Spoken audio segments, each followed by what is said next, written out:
Hi there, this is your friend Anna, and the question that I've been getting the most from all of my friends is what are we wearing?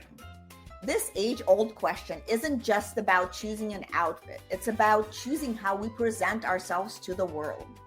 I created the I Want Her Shoes podcast to dive deep into what it means to dress with intention, whether you're heading to a council meeting or just having a casual day out with your family. Join the conversation as we explore the power of personal style and the decisions that shape our public personas. Put on your favorite pair of shoes and step into my closet.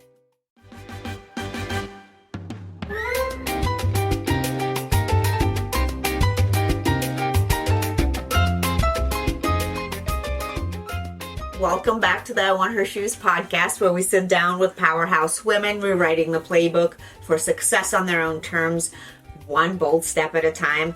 I'm your host, Anna Annison, and today's guest is a rare combination of a strategist, creator, connector, and change maker. Meet Sandra Abi-Rusht, an award-winning woman in tech and executive who's led high-performing teams through digital marketing and data revolutions, and the co-founder of Mentoro, a global mentoring movement built on the belief that one conversation can change a career. And I'm really proud to be part of the network, the Mentoro network here in Miami. And with more than 2 decades bridging brand, content, tech, and transformation, Sandra brings a lens of clarity, courage, and craft to everything she touches. And in this episode, we explore how to lead with data and heart, how personal style and presence matter in boardrooms and innovation labs alike, and how mentoring isn't just giving back, it's really building forward. And whether you're a leader, creator, mentor, or mentee, Sandra's story will challenge you, inspire you, and equip you to show up more intentionally. But before we dive in all these goodies, Sandra, tell me a little bit about yourself, your roots, and what brought you to this beautiful city of Miami. First of all, I love all that. I love all that. And thank you for inviting me today. So I'm very happy to be here. What brought me to Miami? So one background, born in Montreal, raised in Montreal and Toronto, and lived in Asia and Europe, landed in Miami, I want to say 7 years ago, but when you suddenly stop keeping track. And Miami is one of those, a dress that you try on and you think you're going to try on and never wear, and then you try on and then it ends up being take it off. Yeah, the most comfortable thing in your wardrobe. Exactly. So moved here with the family and just ended up staying. So, I love that. Yeah. And I met you through the Chief Network. Yes. Ladies. Yes. So it's nice to see that Miami has so many amazing groups, because most of the women that have been on the show I met through these amazing networks. Yes. And that's what I found was great. You come here and it's one group leads to another. Exactly. And that's really, like anywhere else, but I just find there's something magical about Miami because you don't think you're going to meet people. That's what you hear. Yeah, that's a perception people used to have. Yeah. And I just met so many wonderful people here through connections. Yes. People just open up their world. And Sandra, you've built a career intersecting luxury, retail, media, data, and tech, which is a really cool intersection. How did your early career in places like L'Oreal and major publishing shape your approach to brand and really transformation? So I do want to say a little bit about those 2 roles, if I may, because they really did. That's a great question. I had to think about that when the first role at L'Oreal. Those 2 roles were roles back in, one was in 2000, so very early on, and the other was a transformation role. We didn't call it that back then, but both roles were just kind of when they throw you into a role and nobody else in the company knows what they're doing, and you kind of don't know what you're doing either. So you figure it out. But you figure it out. And the L'Oreal role was, I came out of my master's. Nobody knew what was going on in digital. And, they do, that company absolutely knows what they're doing now. So not a dig. But at the time, in Canada, they didn't have any e-commerce sites. So I was part of a team where we were launching the very first e-commerce website. So Nobody really knew what they were doing. And so it's one of those situations where necessity acts as the catalyst for change. And so you kind of have to find solutions from the ground up. and you don't have a playbook, there's no foundation, and you can't passively look for knowledge. You're just, you have to actively seek solutions. So that's that. Publishing, when I was a publisher and the brand director for Elle, it was a little bit of the same solution. It was years later, but we had the old school publishing world, traditional publishing, Like which Mad Men? which I knew nothing about. Yeah, like kind of that. Well, it wasn't the advertising world. So there was I worked years in digital and data, and they had brought me in to digitize the traditional journalism team that I knew nothing about. And I was like, I know nothing about print. And they're like, that's okay. And all I wanted to do was, all I wanted to do was call the printers and say, stop the presses, which I did one day for nothing.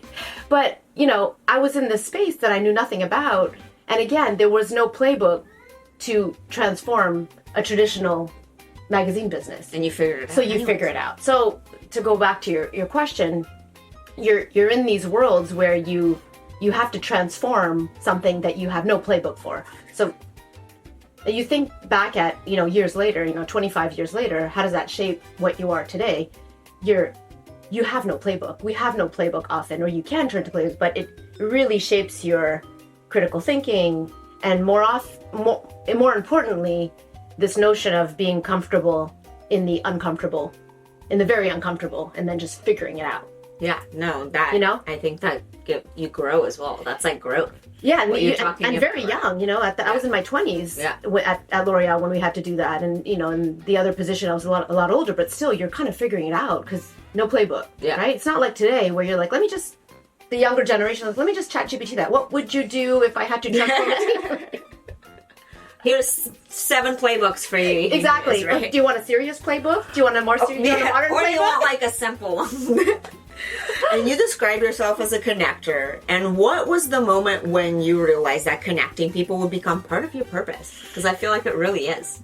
So it's funny because I'm sure you get this a lot, and I imagine a lot of people say this. I didn't know. And I write that because I heard it a couple years ago on a call. And one of my managers introduced me on a call, and she was introducing her team. And she said, so this is so-and-so, and this is Sandra, and her superpower is finding opportunities to connect people with purpose. And I was like, hold on, let me write that.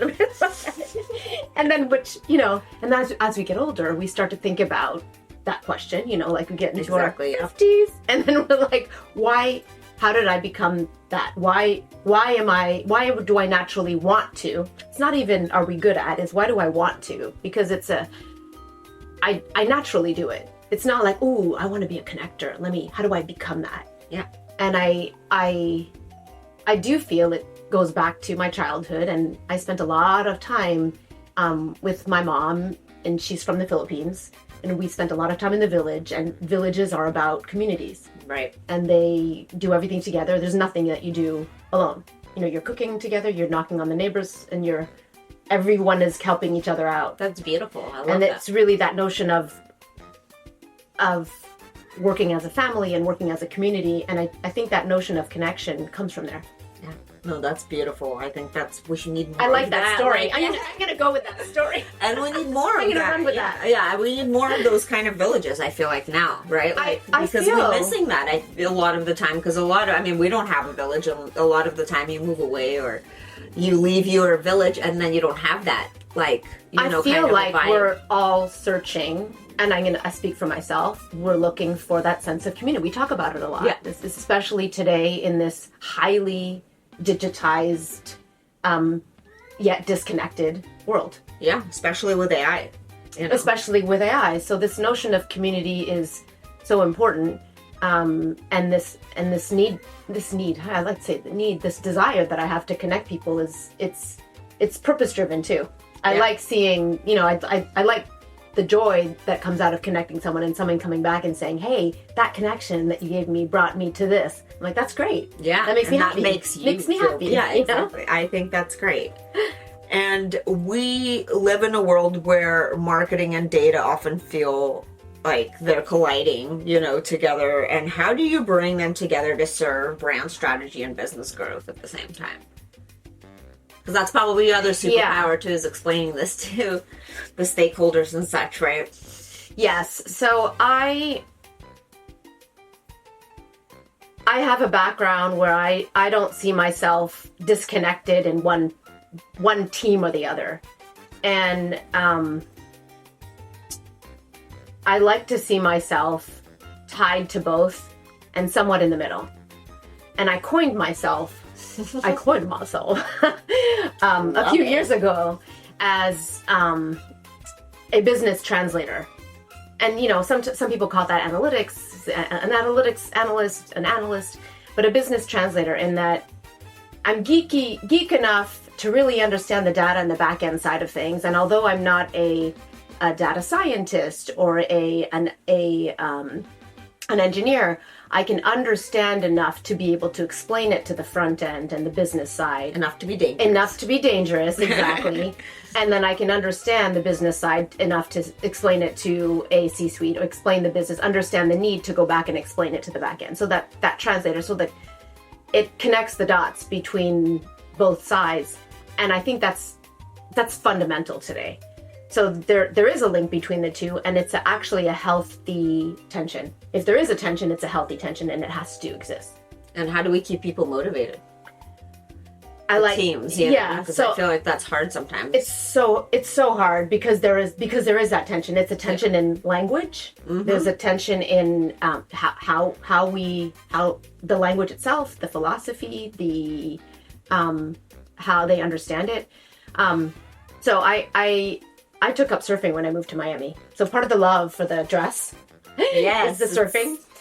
But it brought me so much more than just the surfing itself. And where would you go here surfing? I feel like it's like there's no waves. We can have a whole podcast on that. Yeah.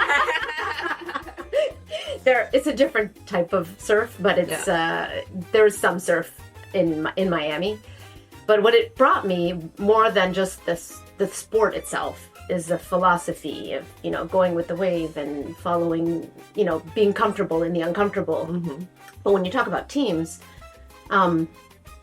being able to anticipate what's coming and anticipate the changes and anticipate the disruption, right? Yes, exactly. And the newness, and not be afraid of it.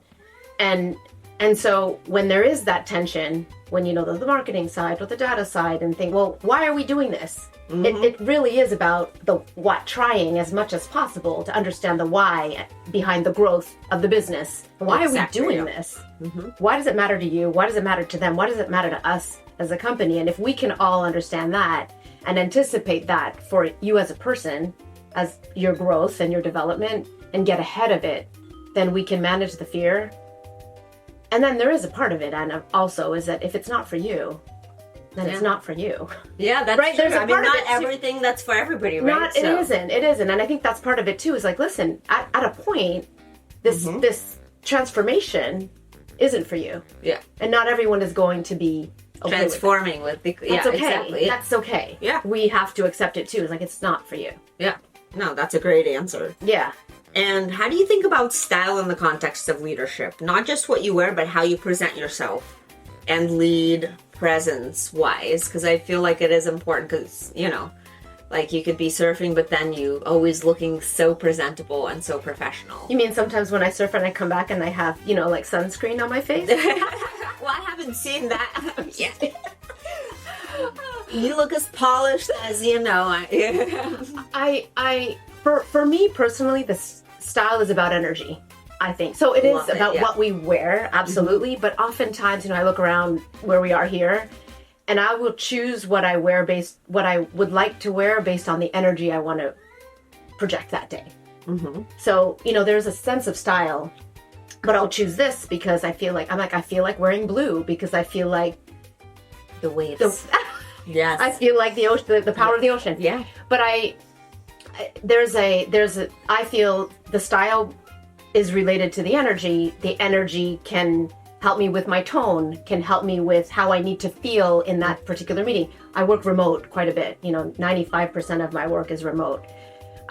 Sometimes I'll put on heels behind the scenes because the heels just give you that stand up meeting. I'll bring up my desk because the heels gives me a sense of confidence, and I need to project a certain tone in a meeting. So there's the style itself, there's the energy that reflects the tone. Do I need to be more charismatic, less? Do I need to be more quiet, more subdued? So I don't know if that answers the question. No, it's for a me, great it's the energy. answer. Yeah, I think that's, it's a choice, yes, you know? I agree. I'm the same way. And it's almost, it's almost related to makeup too. Yeah. Right? Like how we... Yeah, that's, I mean, it's also part of your style. whole style. Yeah. Yeah. Yeah, I mean, it's not just what we wear. It could be your lipstick, it could be your Earrings. eyeshadow, Everything. earrings, anything. Yeah. So I love that. It's the energy, all of it.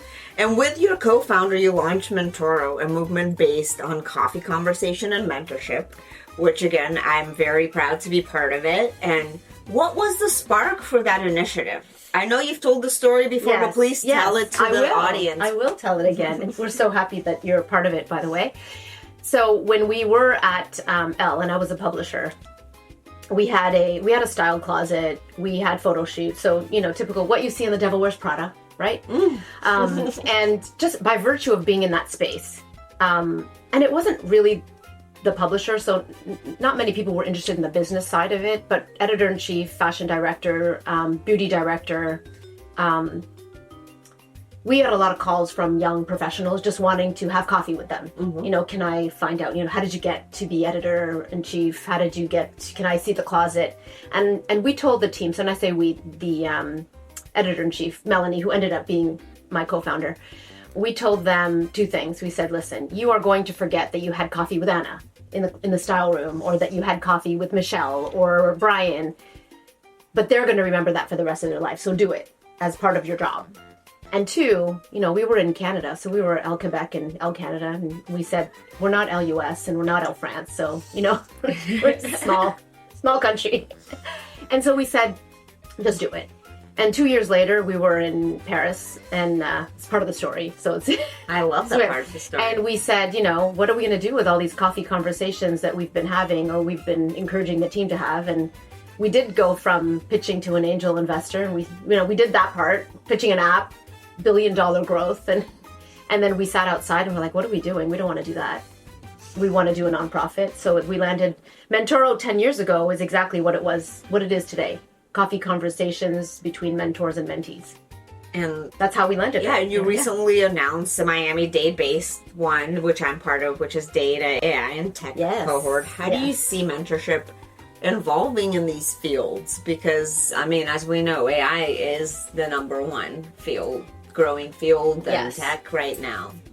Yeah, so I think for these fields in particular, so the cohort is data, AI, and tech. I think we mentees, mentors, we tend to think that we need to lean into the hard skills. We're leaning into the hard skills, and I think mentees are leaning into the hard skills. How do I do this? How do I lean into the analytics piece of it? And so there's two things. I think one, mentorship across the board, across all industries are important. I think especially, again, we talked about this disconnected world that we're in. There's a gap that exists between senior executives and this younger generation that represents now over 50% of the workforce. So that we need to share more with them, share the knowledge, bridge that gap. But particularly in this space, we need to encourage them to lean into the soft skills also. They're just as important as the hard skills. 1,000%. 1,000%. And, even if we look at the World Economic Forum, every year when they publish the top skills, every year in the top 5, we have critical thinking, we have analytical thinking, and we have being adaptable to change, flexibility. Well, yeah, being adaptable to change, because change is like here soft and skills. It's going fast. Yeah. So there's that part. So the mentorship is just as much part of soft skills and coaching them on communication and soft skills and just being adaptable and being able to have these human connections with mentors, one, and then also opening them up to the what that space can offer. So just getting them to be a little bit more curious about the possibilities. So curiosity, they have this aperture for knowledge, and they're younger. So they should be looking into every single possibility that's out there.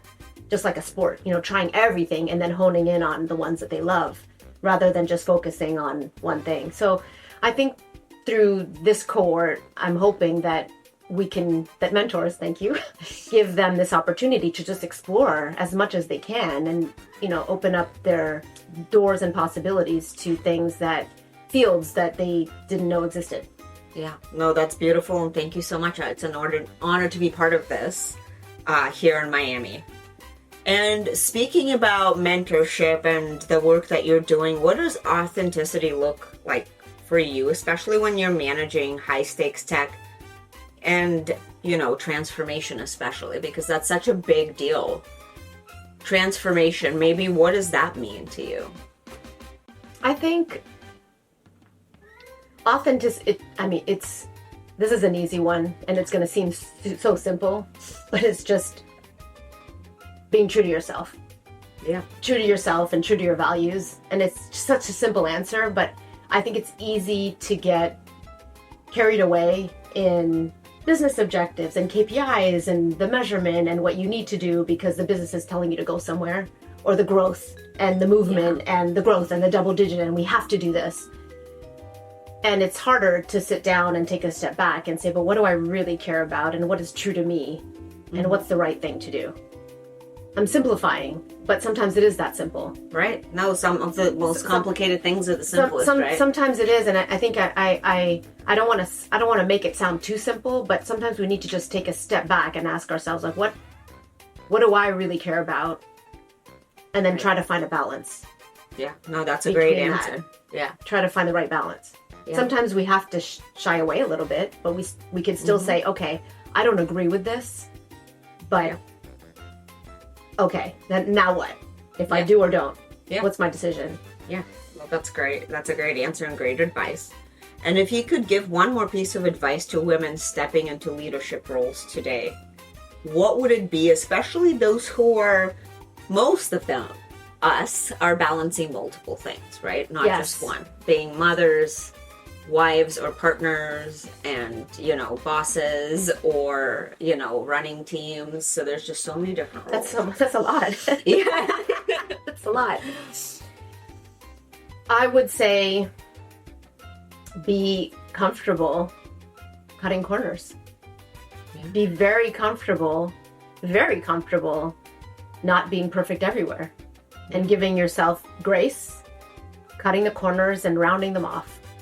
I think that's great. And I've heard this, that you can't, you have to be 80%, right? You can't be 100 all the time. And that goes to athletes and everything, right? That have to do crazy things every day. You're 100% everywhere. But, I think this notion of 80, I think it makes us feel like we're not 100. We are 100. Yeah. 100 everywhere. Yeah. You know what I mean? I think when we say 80, I feel like it's like, oh, I'm not 100. No, you are. Yeah. Everywhere. Yeah. But we can't do everything. Yeah.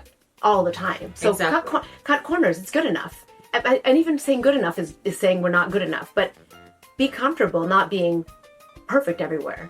Yeah, because nothing is perfect. Give yourself some grace. The world is not, life is not perfect. Give yourself some grace and cut corners. And we can't be everywhere and do everything. So, good enough is good enough is 100%. I guess that's what I mean. I like that. That's a great good enough quote. is 100%. Yes. Let's make a t-shirt. Yes.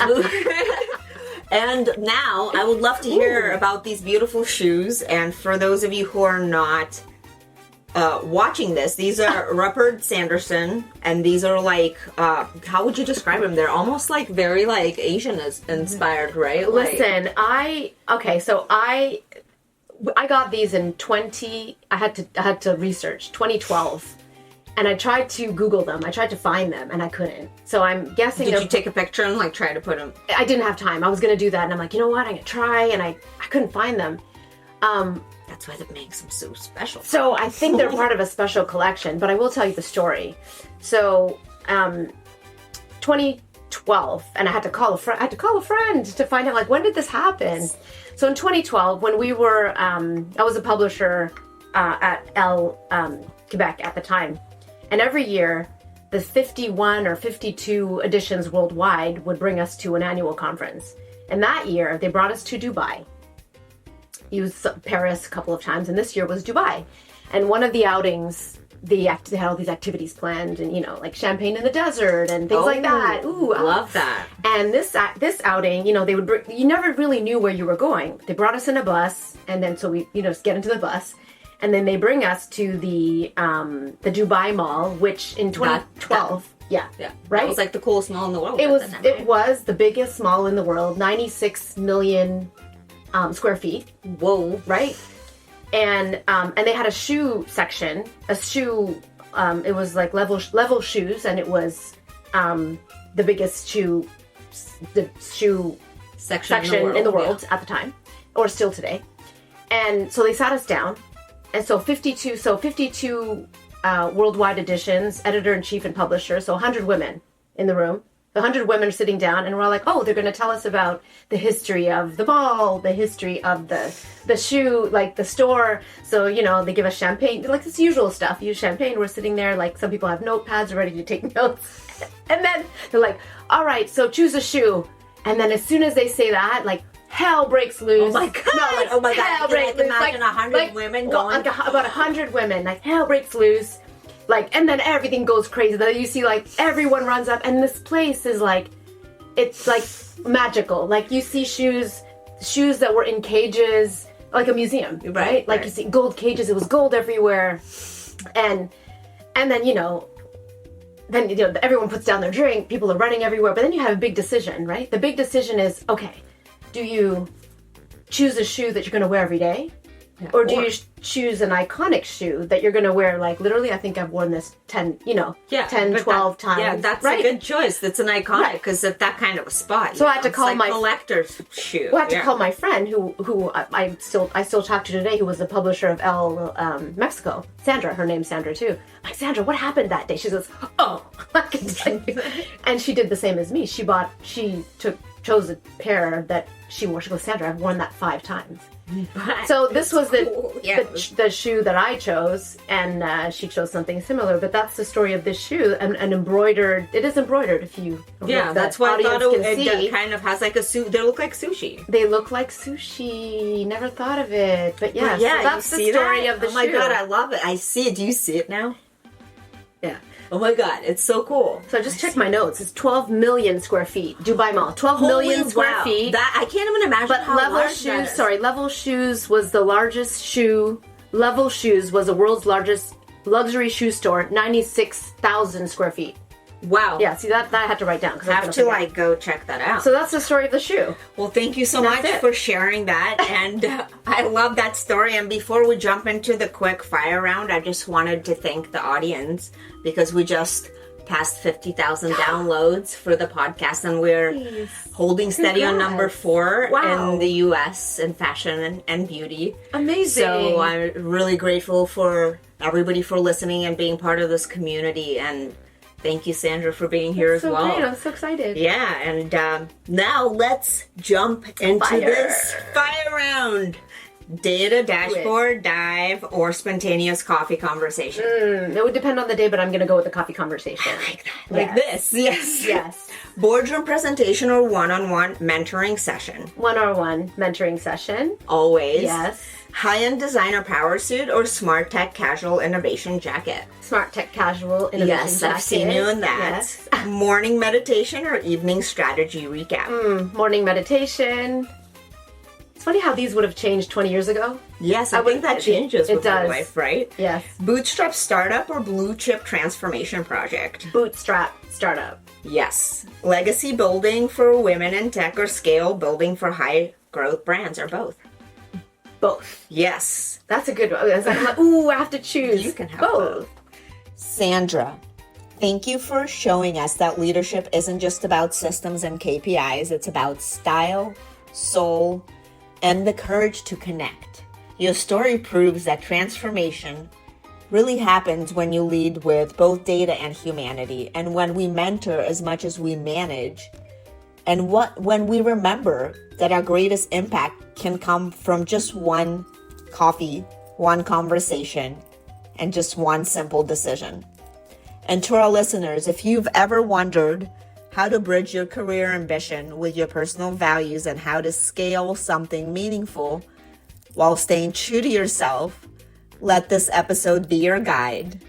Because sometimes the most powerful thing you could wear is your intention to lead, serve, and connect.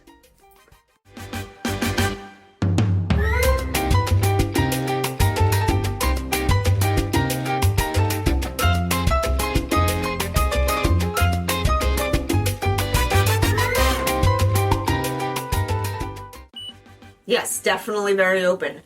Wow, somebody really likes you. This has never happened before. No. I was gonna say, all right, we're hold on rolling. 1 second. We're rolling. We are rolling. So Biscuit is here. So maybe he's probably gonna leave because he knows that we're busy. A Biscuit shoe. Okay, if he doesn't leave, then I'll move. Let me move. It's okay. This is great. This is so fun. But this is so special because it must be the shoes. It's gotta be the shoes. Sorry, buddy. All right, we gotta go. I was gonna say exactly. And cut.